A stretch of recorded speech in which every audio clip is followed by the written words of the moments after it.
Good damn afternoon, Americans.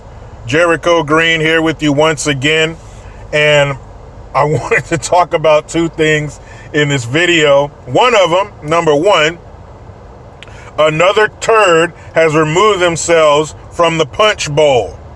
This time, your boy Julian Castro, like he likes to say, fucking Julian. I call him Fez.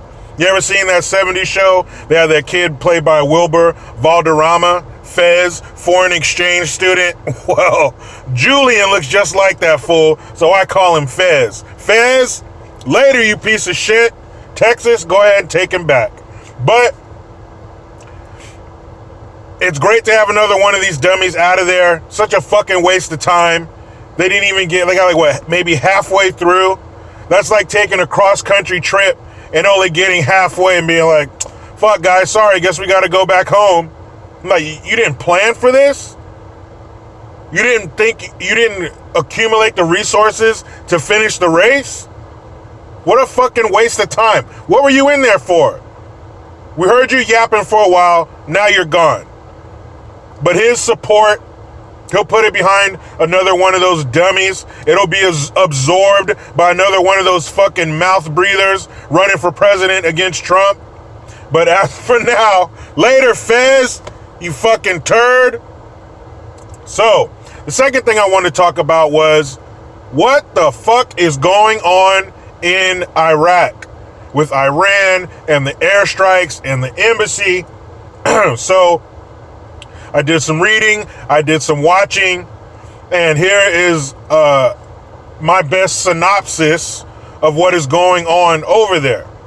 So, I think it was around December 27th, there was an airstrike on an Iraqi base, and there were American contractors there. An American contractor got killed, a bunch of the Iraqi allies got killed, and a whole bunch of people injured. Wounded. So for this, America said, tired of your shit. Remember we had issues with them earlier. You know, at the after summertime, maybe around summertime, shot one of our drones down. Now, that's not the loss of American life. I'm not equating it to that. But what I'm saying is we've had issues with Iran before. They're mad because we pulled out of that ridiculous and stupid the Iran nuclear deal. He pulled us out of that ASAP, but we've been hitting them with really, really tough sanctions economically. So America said, fuck that. So we hit them with an airstrike, killed 25 of their fighters, as they're described, and it also killed one of their main generals, and it killed one or two other guys who were on the U.S. terrorist watch list. So we got like a 3 or 4-fer, right? So we got the fucking bargain bin. We got 5 for 20. So their Iran's general gets killed. A bunch of these idiots on our terrorist watch list gets killed. So now they're pissed off. Now Khomeini is saying that, right? Ayatollah Khomeini, that's the leader of Iran, their exalted leader, whatever they call him. So he's saying there will be retaliation. America is going to feel it for killing these leaders and killing these fighters.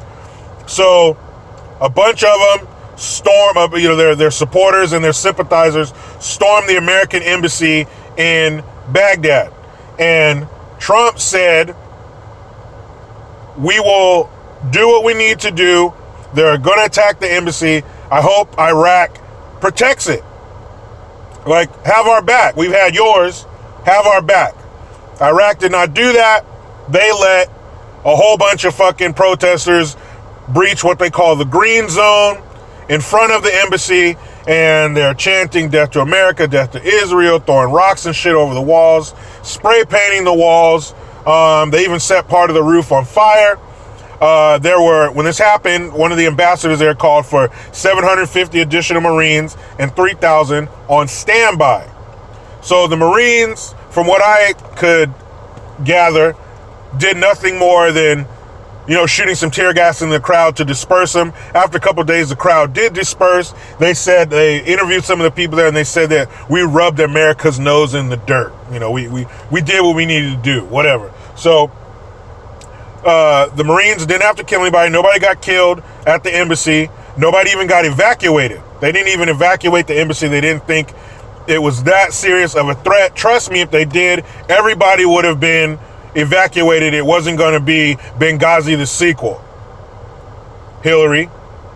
So nobody needed to be evacuated. They repelled the protesters, and they were nothing more than that, just protesters. Yes, they were throwing rocks. Yes, that is, you can kill and hurt somebody very badly throwing rocks, but the Marines didn't feel threatened, and hitting them with tear gas dispersed the crowd or kept them at bay enough to where they didn't have to do anything else. So now we're sitting here waiting to see what the fuck Iran is going to do. And Iraqi leadership didn't like the fact that we conducted an airstrike with an American drone. It was at the Baghdad International Airport. Apparently that Iranian general, he just landed. He was going to meet some other thug pieces of shit, and the drone said, "This is your last get together." Boom. Because by the time you hear the whistle, when you hear that, it's too late. So they went ahead and wiped them off the map. And Iraq is also saying, like I said, they're upset that we conducted that airstrike. They think it violated this agreement we had from like 2014 or 15, to where basically we could be there. We left a stabilizing force behind, but we could be nothing more than that. And they felt that us conducting the airstrike in retaliation for our American contractor being killed, they thought that was wrong. So now they're going to evaluate their relationship with America. Now, personally, what I think, with my minimal public education, I'm not sure what's going to happen if we completely pull out of that part of the world. Personally, I think, and no matter how anybody feels about Israel or whatever, I think we should pull completely out of the Middle East. Let Israel do what they got to do. Because Israel does have the second largest air force in the world. Israel will fuck shit up. They are an ally of ours. Those are the facts. But that's what I think we should do. Because obviously we can't please everybody. Every time we're helping one, we're fucking over the other. People are mad. They're friends with us 1 year. 2 years later, they're screaming death to America, stomping on our flags, burning effigies of our leaders. I think I used that word right. So I think personally, fuck them. We should leave. Bring all of our troops back home and let the rest of the world know. Any of you motherfuckers who don't want us there, let us know. Let us know right now. We'll give you 24 hours. Let us know. We will gladly pull our troops back, get our popcorn, and watch you get fucked up one by one. We got enough satellites. We can get one of those rooms with multiple TVs like the casino where they gamble, and we can watch it all unfold as we munch on Orville Redenbacher. If you don't want us there, fuck them. Nobody likes to be somewhere they're not wanted. Like I said, I don't know what kind of vacuum that would create as far as power if we left. I don't know who would get butchered. But apparently we can't please everyone, so fuck them. Bring them home. You think those troops don't want to come home? You think their parents and their spouses and their kids and their friends don't want them to come home? Fuck it. You don't like what we're doing. You don't like the protection that we provide, the way that we provide it. We're out. Peace. Deuces. But that's probably not going to happen. I'm not saying it's impossible. Trump's a wild motherfucker. You never know. He might say, you know what? Fuck it. Everybody come home. Because we do have more oil here in America than all the other oil-producing countries combined. Look that shit up. So if you really want to get down to it, we can supply ourselves for years and years and years.